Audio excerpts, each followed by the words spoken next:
Ilay fivarotana misokatra amin'ny alina.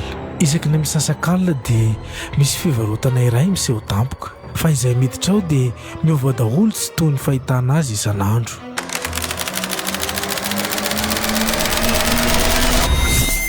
Indray andro dia tratra alina teny an-dalana itovy. Misasa-kalina ny andro tamin'izay.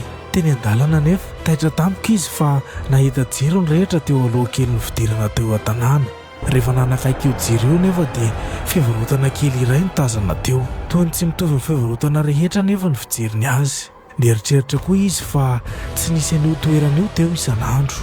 Rehefa tonga teo tovy dia niditra tao amin'ilay fivarotana. Lehilahy antitra iray no nandray azy tao. Hoy ilay lehilahy: "Mandroana ry tovolahy, afaka mividy sy misafidy izay rehetra tianao ianao, fa aza manontany ny vidiny akory." Rehefa nitopy nefa ny masony dia nahita famantaran'ora izay efa tranainy izy. Rehefa natao ny teny an-tanany ilay izy dia nitamberina tao an-tsainy avokoa ny fahatsiarovana efa very hatramin'ny fahazazany.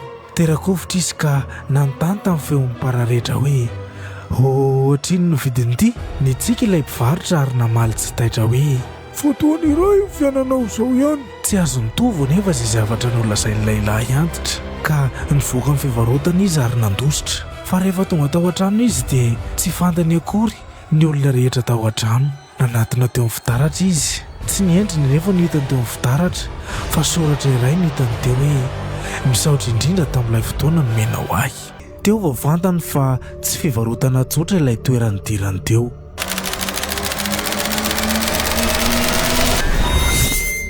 Rehefa maraina ny andro dia nifohy tovy, saingy niova ny zavatra rehetra. Ny tranony mbola teo ihany fa tsy nisy nahalala azy intsony ny olona rehetra.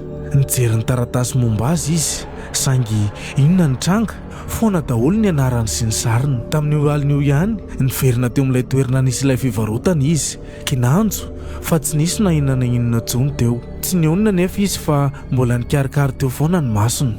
Rehefa nitodika nefa izy dia nahita soratra kely teo amin'ny hazo hoe: "Izay olona very zavatra ihany no afaka mahita anay indray." Tampotampoka teo nefa dia nisy feo avy tao aoriana: "Mitady izay zavatra very taminao ve ianao?" Nitodika tampoka itovy. Ilay mpivarotra antitra no hitany teo dia hoy izy: "Nividy famantaran'ora tampoka ianao, fa adinonao fa izy iny dia misy fahasarovana miaraka aminy." Nasehon'ilay lehilahy ilay famantaran'ora. Nakaka tokoa nefa fa ny sary kely tao anatiny. Sary nitovy mbola zaza niaraka tamin'ilay mpivarotra. Gaga itovy satria tadidiny tampoka. Efa tonga tao amin'ilay fivarotana izy 20 taona lasa izay. Ary ny zavatra nalony tamin'izay dia ny fotoana ny fahatsivola ary tadidiny tsara ilay mpivarotra. Raha mbola mahaliana anao ary amin'ny fizarana fahatelo dia partageo, commenteo ity vidéo ity ary aza adino miabone ny PEJY ilay hevitra ao ambanin'ny tany. Rehefa hitan'ny tovy ilay sary taloha dia fantany fa misy tsiambarately lehibe miafina ao ambadika ilay fivarotana.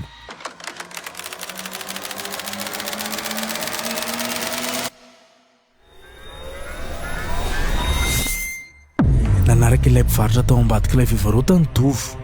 Nisy varavarana vitranainy tao ambanin'ny tany. Hoy ilay mpivarotra: "Efa ela no niandrasana ao ity fotoana ity." Dia nosokafany ilay varavarana. Rehefa tonga tao anatiny dia nisy efitra feno famantaran'ora manjatony tao. Ny magaga dia samy nisy anaran'olona daholo izy ireo.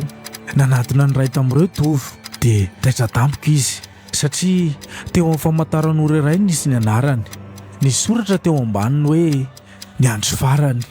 Nijery ilay mpivarotra izy sady nanontany hoe: "Inona ity toerana ity?" Nitsika ilay lehilahy antitra ka nanao hoe: "Eto ny tehirizina fotoana verina nanan'olona." Tampoka teo dia nanomboka naneno daholo ireo famantaran'ora ary nisy feo maro mibitsika hoe: "Averena aminay fotoana izay efa very." Nijery aingana famantaran'ora ny tovy ka nagaga dia tsy nisy fanjaitra intsony. Dia hoy ilay mpivarotra hoe: "Tonga ny fotoana andoavana ny trosanao." Nikatona moramora ilay varavaram-by ary tao anatin'io efitra io dia nisy famantaran'ora vaovao iray nanomboka nihetsika.